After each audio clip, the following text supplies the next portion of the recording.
오늘은 빛으로 나아가라 시리즈 마지막 말씀입니다. 13번째 영광의 빛이라는 제목으로 여러분들과 함께 은혜를 나누고자 합니다. 여러분은 혹시 안개가 짙은 도로를 운전해 보신 적이 있으신가요? 저는 아주 오래전에 새벽에 강을 끼고 있는 도로를 한번 운전을 한 적이 있는데 강 때문인지 안개가 아주 짙게 드리워서 도로가 1, 2m 앞도 거의 보이지 않더라고요. 그렇게 전혀 보이지 않는 길을 운전하려고 그러니까 이 길을 내가 끝까지 갈 수 있을까 하는 두려움이 몰려들고 중간에 좀 멈추고 싶은 그런 생각도 들더라고요. 그런데 가다가 멈출 수 없었던 이유가 있어요. 그것은 안개가 너무 짙어서 제가 아무리 비상등을 켜고 차를 세운다고 해도 뒤에서 전혀 보이지 않았기 때문에 혹시라도 뒤에서 차가 달려와서 제 차를 뒤에서 들이받을까 그것도 굉장히 겁이 나더라고요. 그래서 속도를 줄이지도 멈추지도 못하고 일정 속도로 계속해서 앞으로 나아가야 하는데 그 순간순간이 얼마나 두렵고 떨렸는지 몰라요. 그렇게 가다가 보니까 한 가지 하나님이 저에게 주신 지혜가 있었어요. 그게 뭐냐면 유일하게 보이는 것이 중앙선에 나 있는 가드레일이더라고요. 그 가드레일이 한 1, 2m 앞 정도까지는 보이는 거예요. 그래서 더 앞을 볼 수는 없지만 제가 지금 방향을 맞게 가고 있는지 제때에 맞춰서 커브를 틀고 있는지를 이 가드레일을 보면 알 수가 있더라고요. 그래서 이 가드레일만 보면서 나아가고 있었어요. 사실 안개등도 켜봤고요.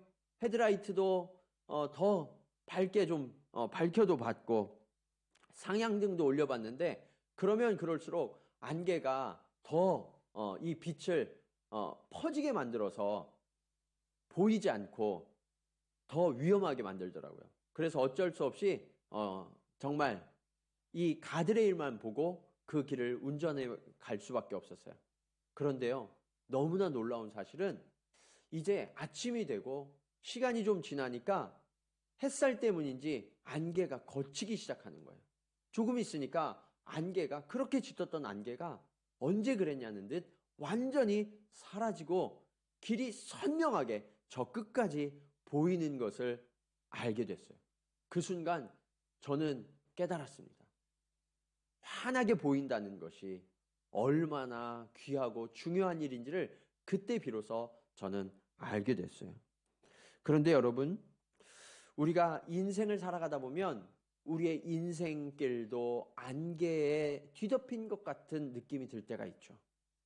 내가 무엇을 해야 할지, 어디로 가야 할지, 어떻게 살아야 할지 그것을 전혀 알지 못하고 그냥 나아가기만 하는 때가 있더라라는 거예요. 실제로 이 땅을 살아가는 많은 분들이 비전이나 희망을 발견하지 못하면서 절망 속에 살아가는 분들이 얼마나 많습니까? 또 지금 이 시대도 그래요. 많은 사회학자들이 이 시대를 진단하면서 이 코로나의 대유행이 끝나면 그리고 러시아와 우크라이나의 전쟁이 끝나면 이 세계가 완전히 뒤바뀌어져 있을 것이다. 이전과 완전히 다른 세상을 우리는 살아갈 수밖에 없을 것이다 라고 사회학자들이 진단하는 이야기를 들은 적이 있습니다. 그렇다면 우리는 우리의 미래가 어떻게 바뀌어질지 모르는 채로 안개와 같은 길을 걸어가고 있다라고 생각할 수 있을 거예요. 우리가 이렇게 보이지 않는 길, 희미한 길을 걸어가고 있다면 이 길을 어떻게 방향을 잡고 우리는 바르게 살아갈 수 있을까요? 첫 번째로 낙심하지 말아야 합니다. 지난주 우리는 빛의 갑옷을 입은 예수 그리스도의 군사가 바로 저와 여러분이다 라는 말씀을 함께 나눴습니다. 이렇게 군사들이 치열한 전투를 치르다 보면 그 전투의 처절함이 깨달아질 때 갑자기 몸에 힘이 빠질 때가 있죠. 그런데 영적 전투도 똑같아요. 우리가 가장 경계해야 할 것이 무엇이냐? 낙심하는 거예요. 힘이 빠져서 낙심하는 거예요. 군대는 사기가 꺾이면 더 이상 전투를 지속할 수가 없죠. 이길 수가 없어요. 우리가 금요일마다 사도행전 말씀을 통해서 바울의 여정을 함께 살펴보고 있는데요. 이 사도행전의 기록을 보면 사도 바울이 주의 복음을 전파하기 위하여 땅끝까지 나아가 복음을 전하지 않습니까? 그런데 그 복음 전파의 현장을 보면 대적들이 날마다 이 복음을 전하는 것을 방해해요. 심지어는 바울을 죽이려고 한 적이 얼마나 많은지 몰라요. 그런데도 바울은 이렇게 놀라운 고백을 합니다. 1절 말씀입니다. 그러므로 우리가 이 직분을 받아 긍휼하심을 입은 대로 낙심하지 아니하고. 바울은요, 어떤 상황에서도 낙심하지 않고 주님께서 주신 이 직분을 끝까지 지키며 사명을 다하겠다라고 고백하고 있는 게 보이세요? 그렇다면 바울은 어떻게 이러한 극심한 반대와 위협에도 불구하고 낙심하지 않을 수 있었을까요? 그것은 바울은 그 힘이 자신에게 있었던 것이 아니라 자신의 능력에서 나온 것도 아니라고 말씀하고 있어요. 오직 주의 긍휼하심을 입었기 때문이다 라고 고백하고 있지 않습니까? 바울도 사람이잖아요. 때때로 대적들이 방해할 때 힘들지 않을 수가 없었겠죠. 또 당하는 고난이 너무나 커서 그것도 연속해서 그 고난이 닥쳐오니까 눈물을 흘린 적도 많았을 거예요. 그런데 그때마다 바울은 자신을 찾아오시는 그 주님을 만났을 거예요.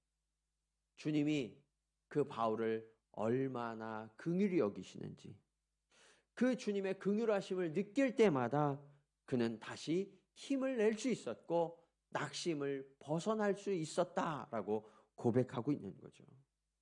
그런데 우리가 이처럼 낙심하고 지치는 이유 중에 하나가 뭐냐?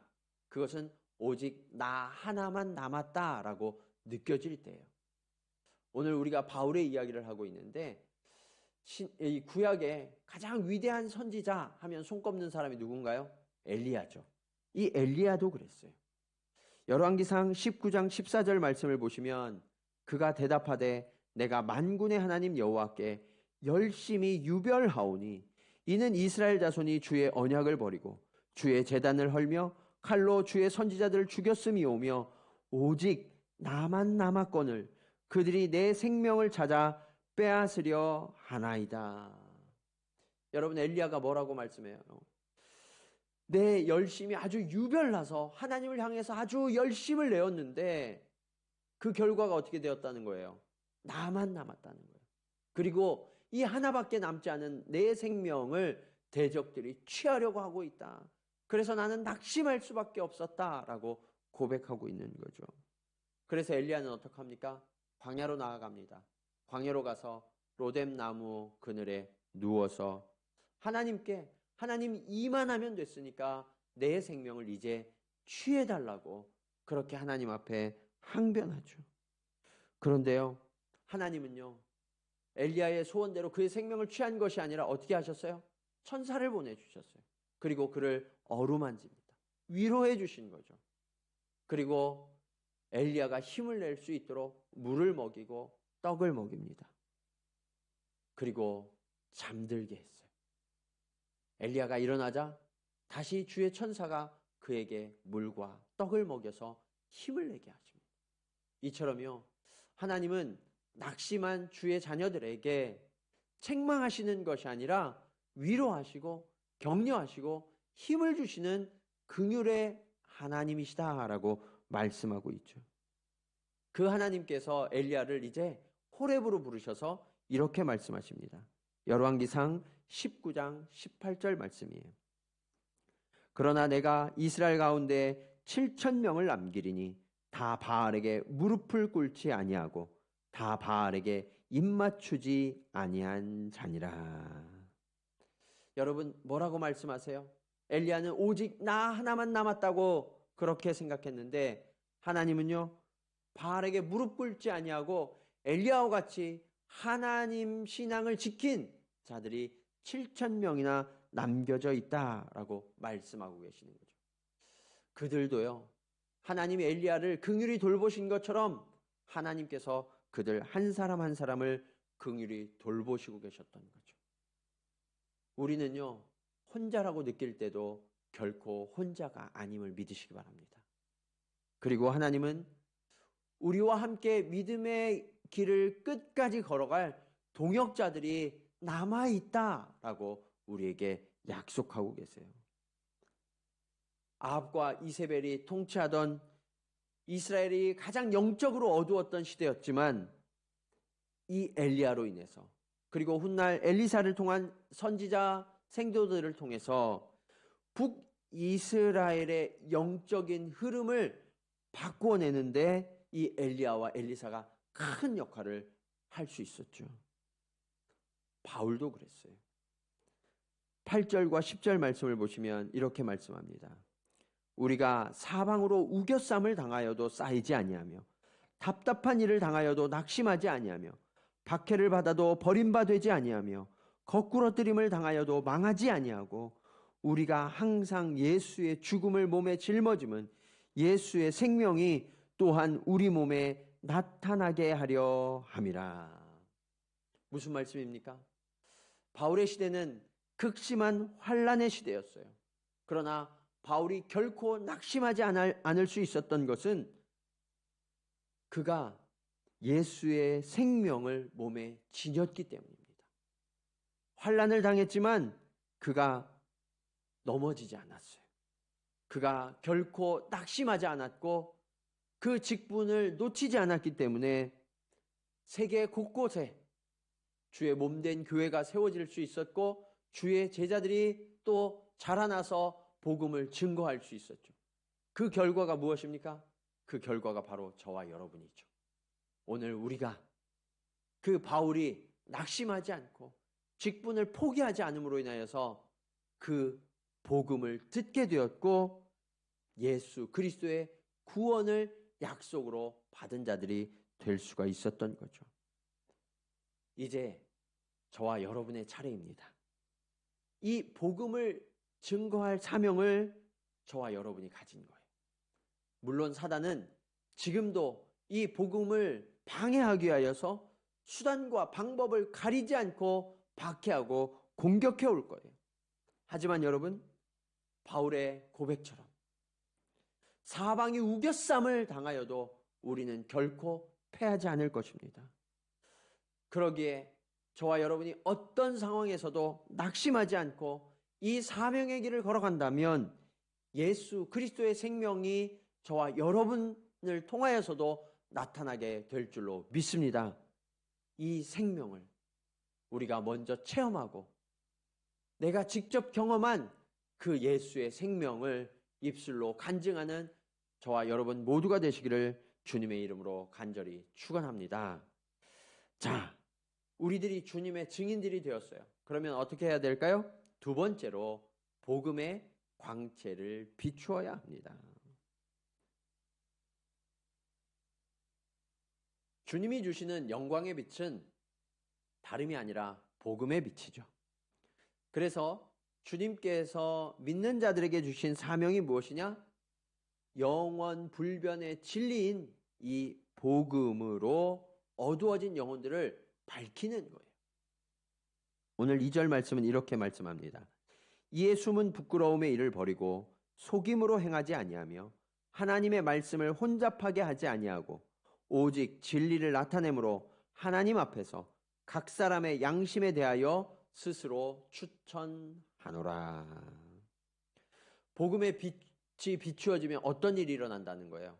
우리의 부끄러웠던 것들, 그동안 감추고 속이고 도망쳤던 모든 일들이 낱낱이 그대로 드러나게 된다는 거죠.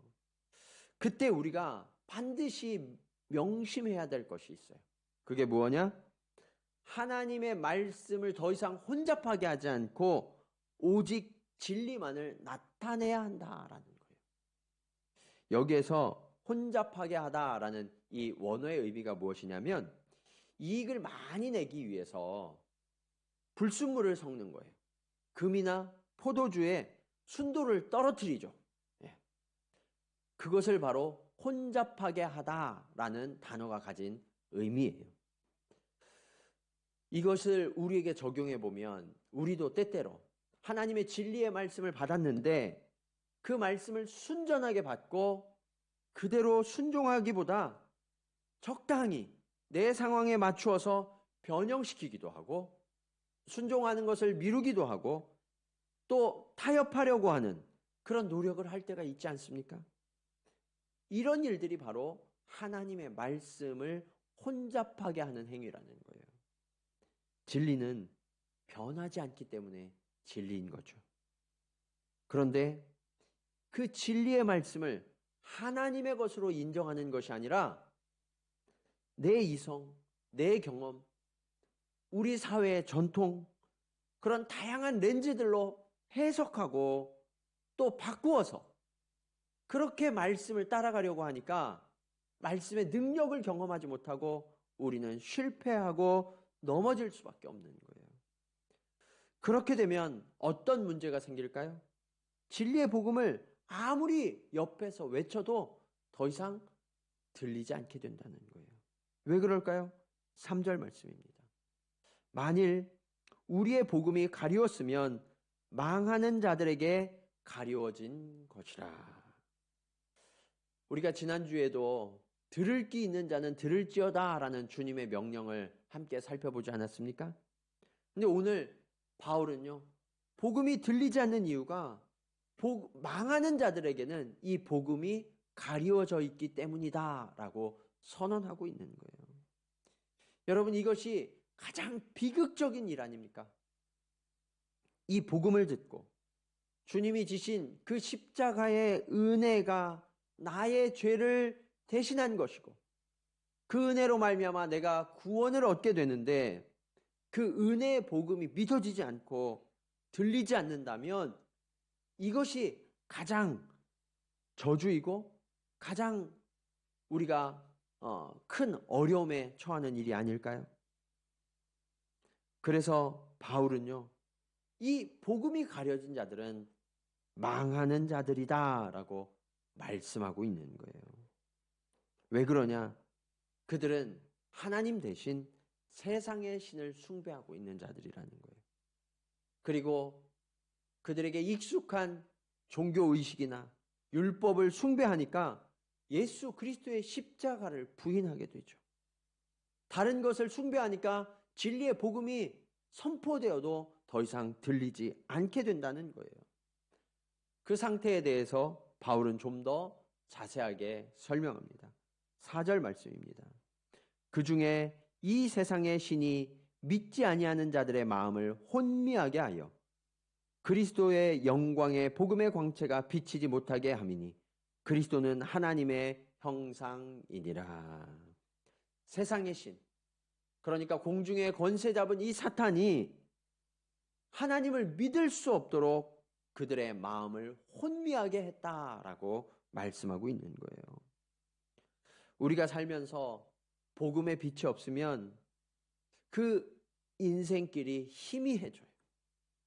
마치 안개가 뒤덮여져 있는, 그래서 앞이 보이지 않는 그 위험한 길을 가는 것과 인생길이 똑같은 위험에 처하게 된다는 거예요.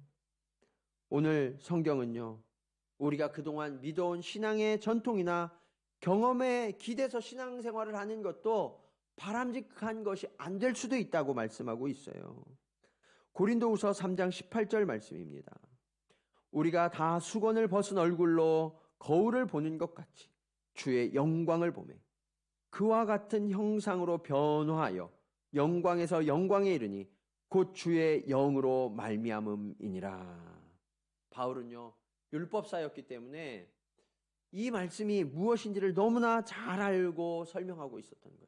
유대 전통은 율법을 따르는 전통이었는데 이 율법은 하나님을 직면하여 보는 것이 아니라 마치 수건을 쓰고 대면하는 것처럼 희미하게 바라보는 것에 불과하다라는 거예요. 그런데 이 복음은 어떤 거예요? 수건을 벗고 주님을 직접 대하는 것과 같은 것이 바로 복음이다라는 거예요.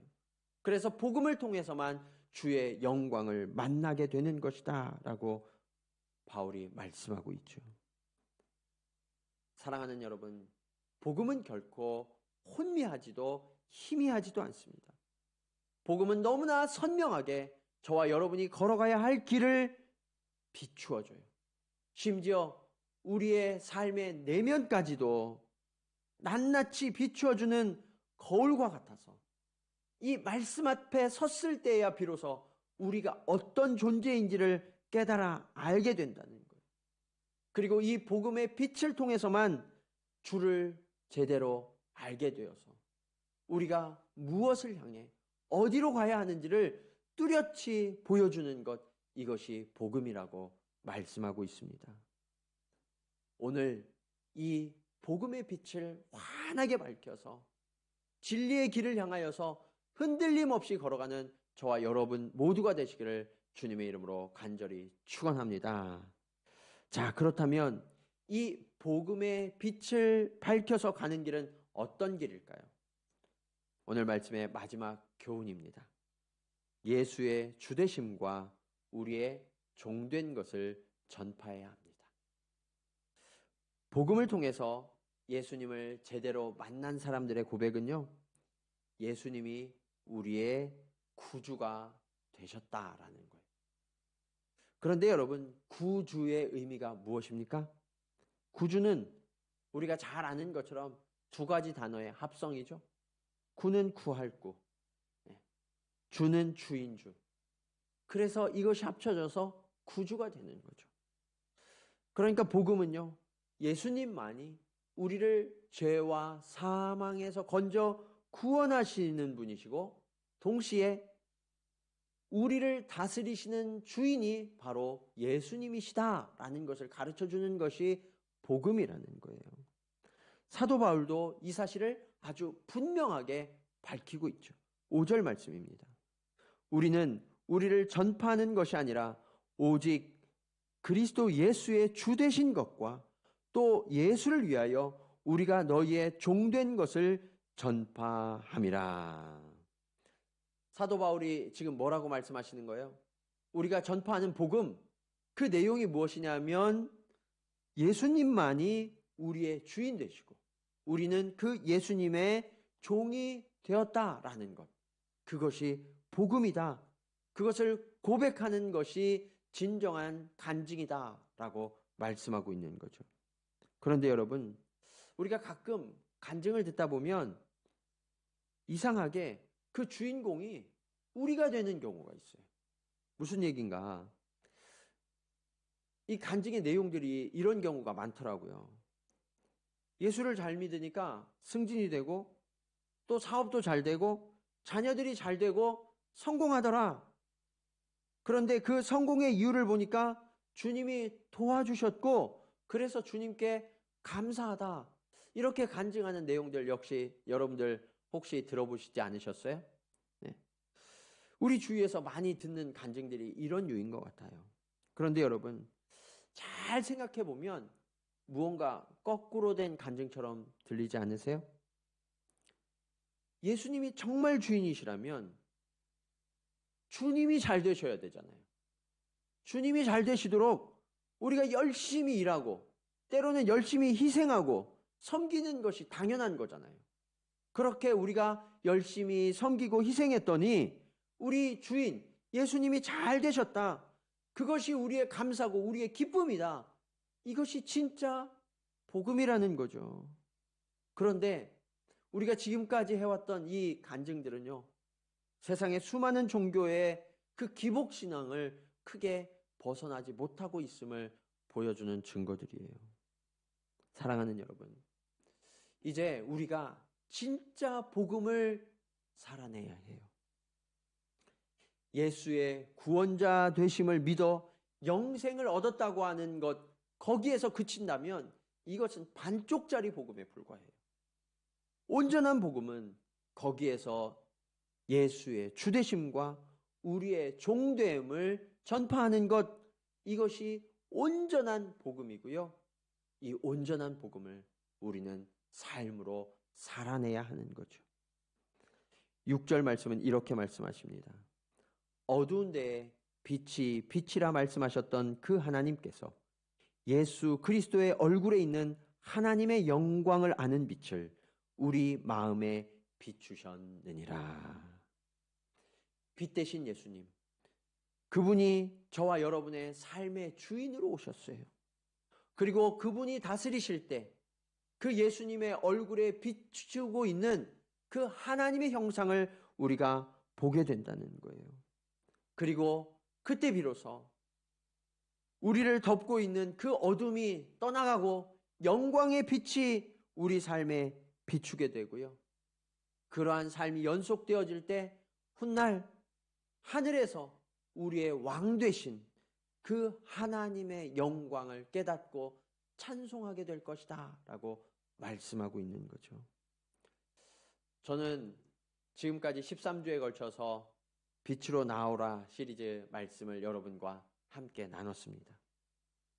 하나님께서 온 우주 만물을 창조하실 때 처음 지으셨던 그 태초의 빛, 그 찬란하고 영광스러운 빛, 그 빛이 머무는 곳으로 다시 돌아가는 것, 그것이 바로 이 세상의 인생들을 향한 하나님의 계획임을 우리는 지금까지 함께 살펴봤습니다.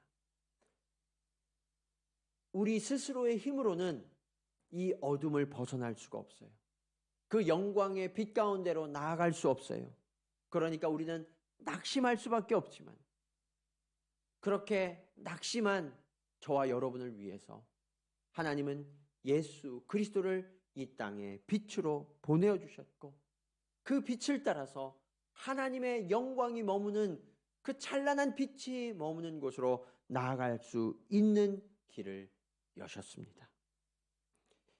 이제 저와 여러분이 걸어가는 길, 이 안개로 뒤덮여서 희미해진 이러한 길, 이제는 그 희미한 모든 수건을 벗고 선명한 복음, 즉 예수 그리스도를 우리의 구원자요, 그분이 우리를 다스리시는 주님으로 받고 그분을 섬기는 종이 되어서 흔들리지 않는 믿음의 길을 지금으로부터 끝까지 주님 앞에 서는 날까지 걸어가는 저와 여러분, 우리 동경지구촌교회에 속한 모든 성도들이 되시기를 주님의 이름으로 간절히 축원합니다.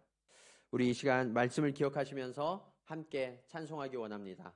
오늘 온라인이지만 우리 마지막으로 미니스트리 곡 예수 우리들의 밝은 빛, 우리 주님의 빛이 우리에게 비추어지고 또 그 은혜로 인하여 감사합니다 라는 고백으로 우리 함께 찬양 드리시겠습니다.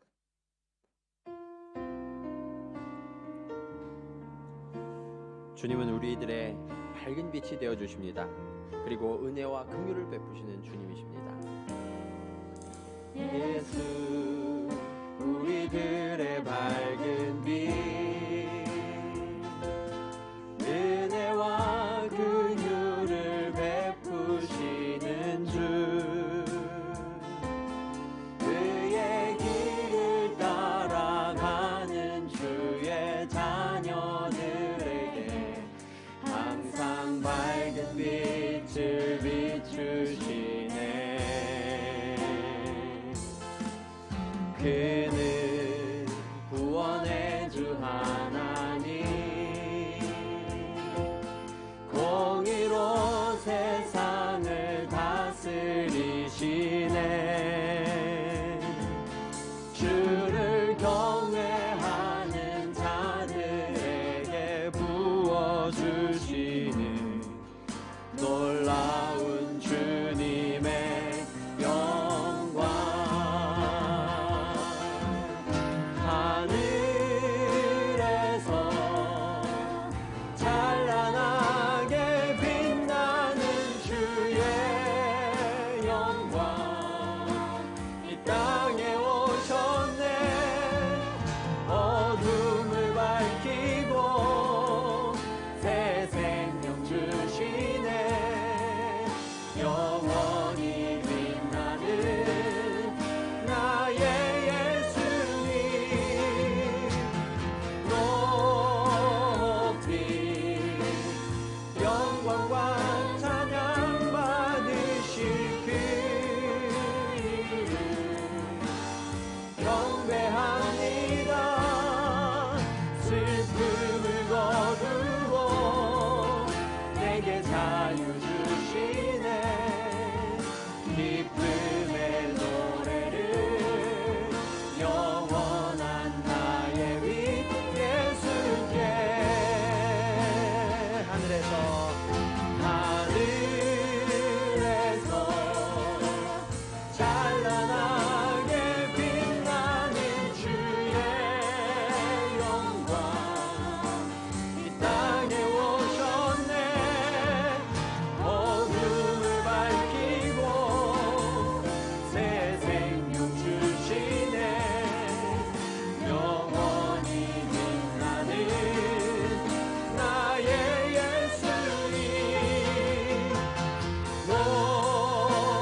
시간 말씀을 기억하시면서 함께 기도하기 원합니다.